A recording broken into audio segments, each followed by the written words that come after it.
देखिए, मैंने पहले भी कहा आपको कि एक बार मुझे रिक्वेस्ट करनी थी उनको। जब सब प्रदेश कांग्रेस कमेटी ये प्रस्ताव पास कर रही है कि आपको अध्यक्ष बनना चाहिए, तो फिर आप उसी रूप में आप स्वीकार कीजिए। तो मैंने भी काफ़ी बातचीत करने की कोशिश करी, पर वो इस बात के लिए वो कह रहे हैं हमने एक बार फैसला कर लिया कि एक बार कोई गांधी फैमिली का व्यक्ति हम उम्मीदवार नहीं करेंगे। ये उन्होंने स्पष्ट कह दिया है कि मुझे मालूम है कि सब लोग चाहते भी हैं, पर मैं उनका सम्मान करता हूँ उनकी बातों का। प्रदेश कांग्रेस कमेटी ने प्रस्ताव पास किया, कार्यकर्ता चाहते हैं, तो मेरे दिल में उनके प्रति सम्मान बहुत ज़्यादा है। पर एक बार हमने कुछ कारणों से तय कर लिया कि हम लोग इस बार नॉन गांधी फैमिली का कोई व्यक्ति सर क्यों ऐसा बीजेपी परिवारवाद का आरोप लगाते रही है, ये भी एक वजह हो सकती है। अभी तो राहुल गांधी जी तो आप जानते हो कि 2019 के अंदर कह चुके हैं कि मैं बिना पद वही काम करूंगा जो मुझे पार्टी कहेगी, उसी रूप में मैं ज़्यादा काम करूंगा। मतलब वो तो वर्किंग कमेटी में कह चुके इस बात को, वो कि मैं आज भी उस बात पे स्टैंड करता हूं कि मुझे बिना पद भी मैं कोई कमी नहीं रखूंगा। मैं पूरी ताकत लगाऊंगा कांग्रेस के लिए, जो मुझे पार्टी कहती जाएगी। गहलोत साहब कब नामांकन करेंगे अब अध्यक्ष पद के लिए? डेट तो मैं फिक्स अब जाके करूंगा, पर मुझे ये तय है कि मुझे कंटेस्ट करना है। पर मैं देखता हूँ ये पार्टी इनर डेमोक्रेसी की बात है, एक नई शुरुआत हम लोग करें सब मिलके। और मुझे उम्मीद है कि जो हालात देश के हैं उसके लिए प्रतिपक्ष का मजबूत होना बहुत ज़रूरी है।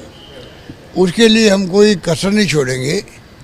तमाम जो हमारे कांग्रेस के साथी भी हैं, चाहे वो कंटेस्ट भी करते हैं, तब भी कोई बात नहीं। अगर हम चाहेंगे कि चुनाव के परिणाम के बाद में हम सब मिलके कैसे कांग्रेस संगठन को मजबूत करने के लिए ब्लॉक स्तर पर, गांव स्तर पर, जिला स्तर पर हम मजबूत भी करें, और जो विचारधारा हमारी है उसको बेस बना करके हम लोग आगे बढ़ें और एक मजबूत प्रतिपक्ष के रूप में उभर के आए हम लोग। ये मेरा मानना है। इसके साथ ही एक सवाल होता है कि एक व्यक्ति एक पद, जैसा आप भी कह चुके हैं, राहुल जी भी कल संवाददाता सम्मेलन में कह रहे थे, तो उसके बाद राजस्थान का सिरमौर किसके सिर? क्या आप किसी का नाम सुझाएंगे, विधायकों की राय ली जाएगी, या किस तरह हाईकमान फैसला करेगा? देखिए, तो मैं यहाँ कोची में खड़ा तो नहीं कह सकता। ये तो हमारे जो जनरल सेक्रेटरी इंचार्ज हैं मिस्टर अजय माकन, वो और कांग्रेस प्रेसिडेंट सोनिया जी, वो लोग फैसला करेंगे कि अब मान लीजिए मैं अध्यक्ष बन रहा हूँ तो क्या प्रक्रिया हो वहाँ पर, कब हो प्रक्रिया, ये तमाम फैसले वो करेंगे। सर एक छोटा सा सवाल था, राहुल जी से आपकी लगातार 2 दिन बात हुई, भारत जोड़ो यात्रा के अलावा भी कोई और बात हुई, या भारत जोड़ो यात्रा में फिर आप शामिल होंगे, इस तरह की कोई बात? देखिए, यात्रा में तो हम लोग समय समय पर आते रहेंगे, प्रयास करेंगे हर राज्य में कम से कम एक बार तो जाएं।